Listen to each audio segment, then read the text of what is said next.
Bonjour à toutes et à tous. Aujourd'hui je vous présente mes dernières sorties de chasse sous-marine. Sur ces premières images vous allez pouvoir voir le shoot d'une petite dorade royale au fond de l'eau. Vous allez voir il y en a deux ici, je tire la plus grosse et malheureusement comme elle se débat, j'arrive pas à la maintenir au bout de ma flèche et en fait elle a fini par se décrocher. Donc je vous ai mis l'image au ralenti.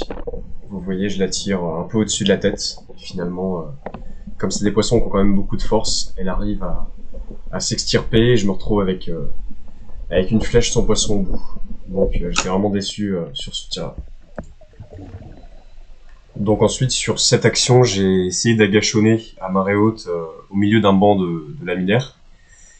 Ici je me balade tranquillement au fond de l'eau, j'espère trouver du bar. Je sais qu'il y en a sur cette zone donc je reste sur mes gardes.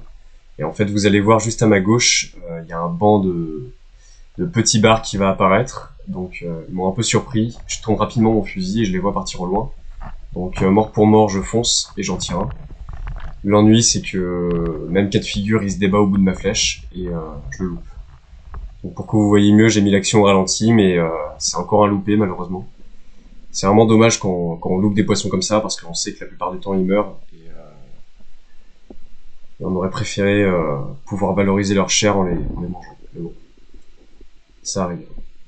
Donc là vous voyez il se débat et il finit par repartir au loin. Donc ensuite sur l'action suivante je me retrouve au fond de l'eau, toujours dans les laminaires. Je vois un premier bar qui vient de partir là à la gâchon. Mais il est trop petit donc je le tire pas. Et ensuite vous allez voir que sur ma gauche vont apparaître deux jolis bars. Mais je vais les louper. Donc là vous voyez je me balade tranquillement. Et là hop ils apparaissent, je tire. Et je tire un peu trop haut, malheureusement je le loupe. Je vous ai mis l'action au ralenti pour que vous voyez bien, mais encore une fois j'étais super déçu, j'ai fait beaucoup de loupés sur cette sortie. Mais si vous restez jusqu'à la fin de la vidéo, vous verrez qu'il n'y a pas eu de déloupés. D'ailleurs, encore une fois, j'en profite pour vous dire, ou plutôt pour vous demander de vous abonner et de liker cette vidéo. J'essaie d'améliorer petit à petit le montage, de faire des choses sympas et de mieux filmer, donc merci de me rétribuer si la vidéo vous plaît en vous abonnant. Je sais qu'il y a beaucoup de gens qui regardent sans s'abonner, donc n'hésitez pas, ça me ferait vraiment plaisir. Là encore une fois, je suis à la Gachon, je me balade dans les laminaires.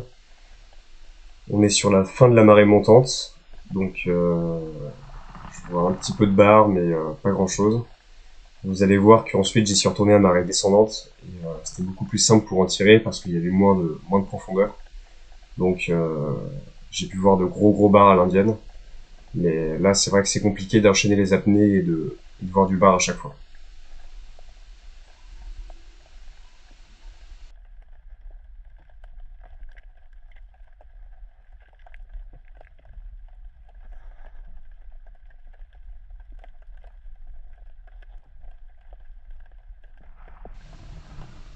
Sur la vidéo suivante, celle qui va arriver juste après, j'ai essayé de vous laisser le son pour que vous puissiez entendre ma technique d'agachon.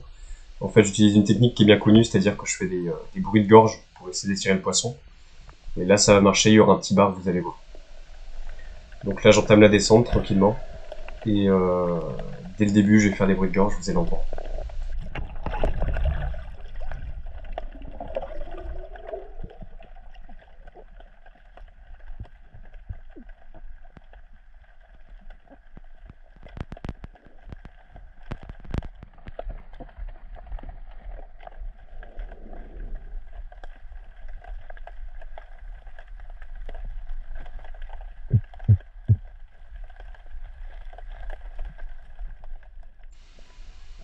Donc là, sur cette vidéo, j'ai essayé de retourner à marée basse, cette fois-ci au même endroit, pour essayer de choper les bars plutôt à l'indienne qu'à la gachon. C'est plus simple pour moi. Donc vous allez voir que je vais en trouver un très gros, plutôt un gros bar, je pense, qui va faire les 50 cm. Mais encore une fois, il va m'échapper, je vais le louper, vous allez voir. Là, je me balade dans les laminaires, et en fait, je m'attends pas à en trouver, vu la profondeur de l'eau, il y a même pas un mètre. Donc je fais pas spécialement attention.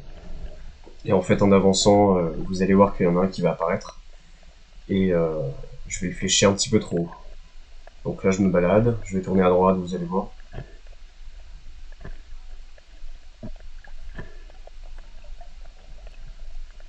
Je continue de me balader. J'avance, j'avance.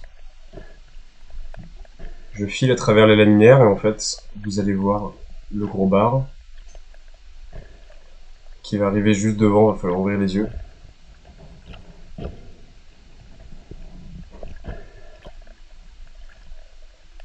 Voilà, il arrive juste sur la droite là. Hop. Et en fait, au moment où je le repère, il prend la fuite et je le flèche un peu trop. Sur cette action-là, j'ai réussi à vous filmer un joli homard que j'ai trouvé sur cette même sortie à marée basse. Je m'attendais pas à en voir spécialement dans cette zone, je sais qu'on peut en trouver, mais c'est relativement rare. C'est pas une zone qui est connue pour le homard, mais ça reste sympa à filmer.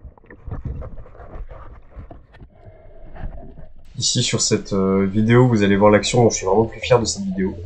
En fait, je descends et juste devant une faille, je tombe sur une énorme dorade royale, bien couronnée, bien jolie.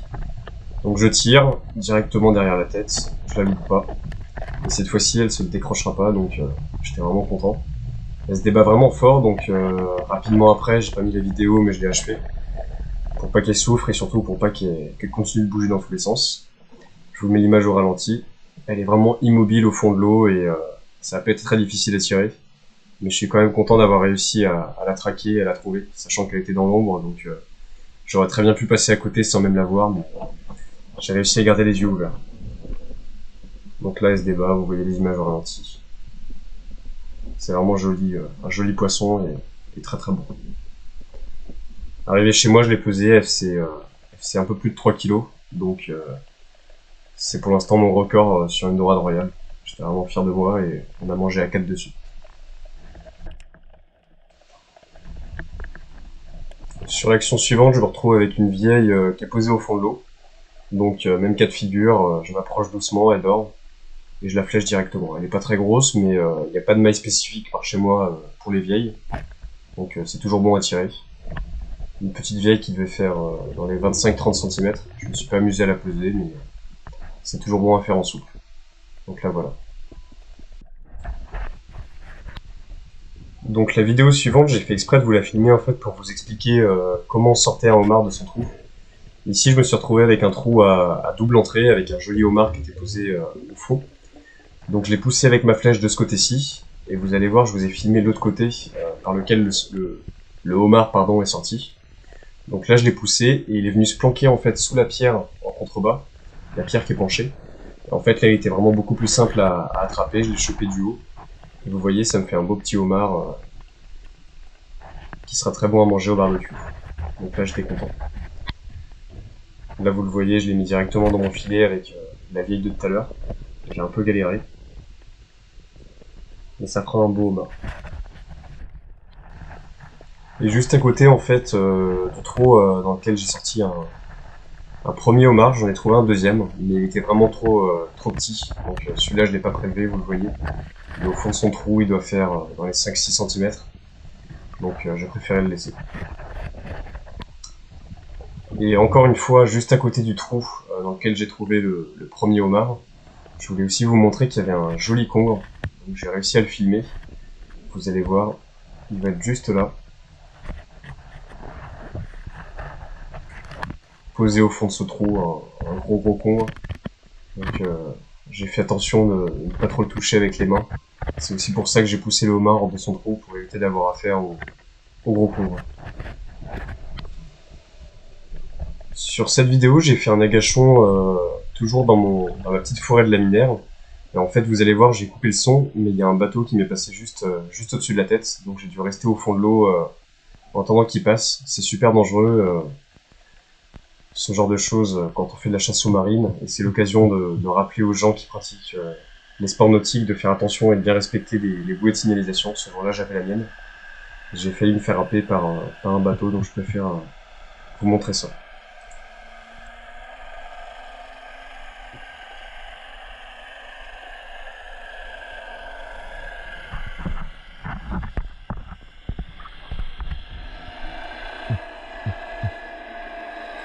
Donc j'espère que vous entendez bien le bruit du bateau. En fait, ce que j'ai fait, c'est que je me suis posé au fond de l'eau, en attendant qu'il passe. Mais c'est vrai que ça remet les idées en place et ça nous rappelle que la chasse sous-marine est une pratique dangereuse. Donc là j'ai vraiment eu peur sur ce coup-là, heureusement j'ai pas eu de soucis. Et ça aurait pu mal se passer, donc faites attention quand vous partez chasser, quoi.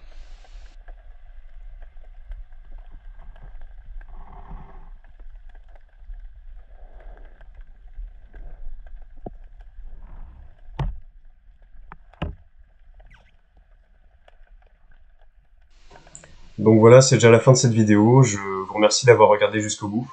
J'espère que vous avez profité de ce moment. Et je vous invite encore une fois à vous abonner, à liker et à partager. Ça me ferait vraiment plaisir et ça permettrait de donner de la visibilité à la vidéo. Donc merci encore et à bientôt.